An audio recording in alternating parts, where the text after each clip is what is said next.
Hello, this is Fabricio Morales presenting the final test for Advanced Grammar in the University of El Salvador.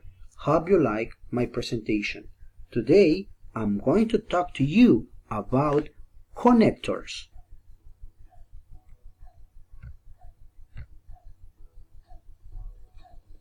What are connectors? They are words and phrases that connect ideas both within sentences and between sentences or larger blocks of text. There are three types of connectors. Coordinating conjunctions, that's one. For example, I studied all the units, but I failed the quiz. I could give up, or I can do my best for next evaluations. Subordinating conjunctions. For example, after the online session ended, students were able to understand important guidelines for next assignment. My sister doesn't like to go to the market because she hates crowded places.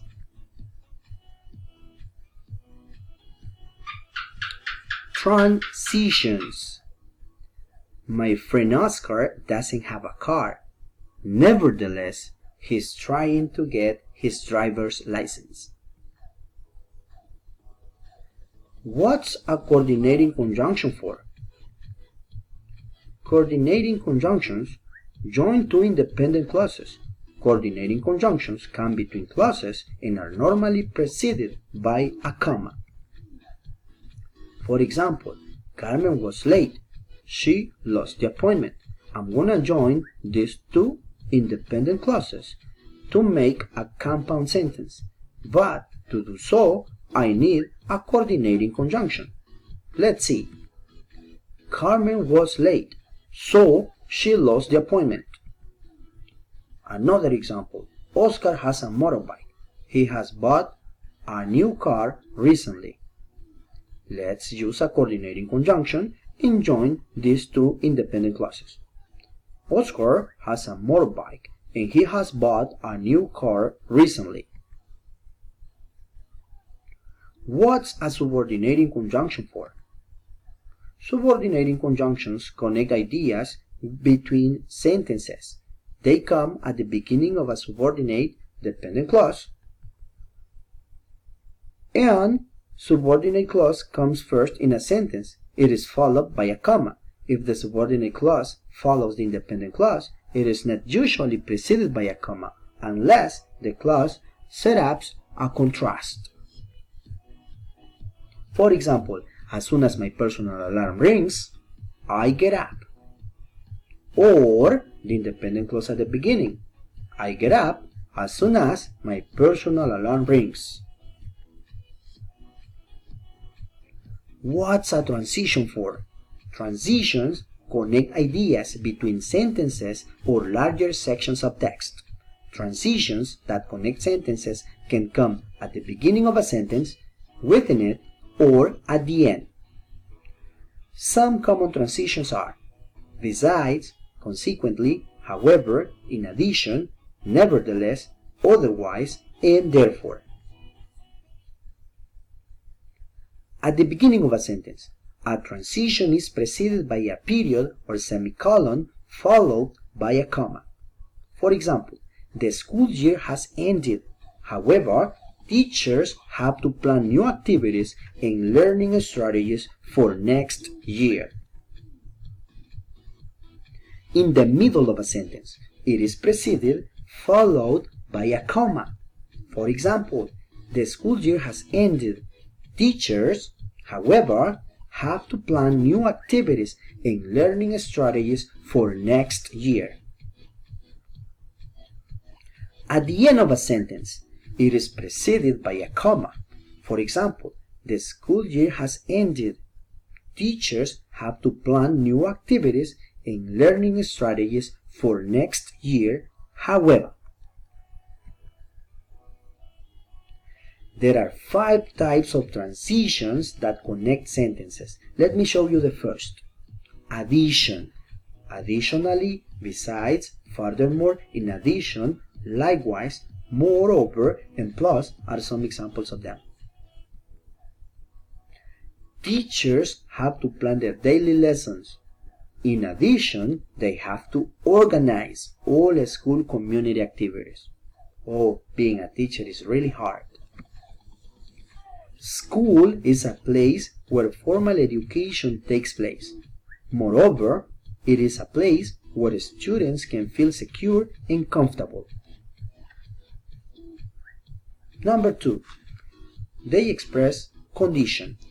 These transitions indicate that a result opposite to what is expected will happen if a certain action isn't taken. For example, I need you to pay attention, otherwise you are not going to understand the instructions. Alright, I'll help you with your homework, but only if you promise to pay attention and do your best. The third one, contrast. For example, Sarah spelled her name carefully. The receptionist misspelled it wrong on the document do. Though El Salvador is a small country, it has lots of beautiful places to visit. In here, we have to be careful and pay special attention to this transition, do, because when it's at the end of the sentence, it becomes a transition. But when we have do at the beginning of a sentence, it becomes a subordinating conjunction. Interesting. 4. Effect and result. For example, Marcos didn't study enough. Consequently, he failed the subject. Poor Marcos. Advanced grammar is a hard subject. Therefore, you must study hard every day. And number 5, relationships of actions, events, and ideas in time. For example, Erika stopped her college career for 1 year and a half. Meanwhile, she was serving a religious mission in Nicaragua.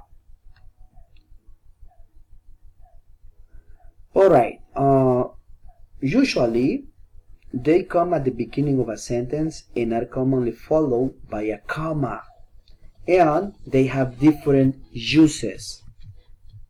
For example, to list ideas in order of time or importance.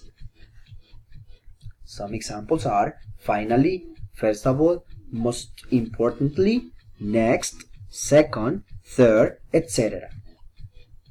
First of all, I will apologize for the inconvenience with that machine. Finally, let me ask a new chance to present my project. Second use, to give examples. I gotta say I love learning new languages. For example, I study French and Japanese on Saturday at college. You may have questions about this content. For instance, I am going to explain it in detail again.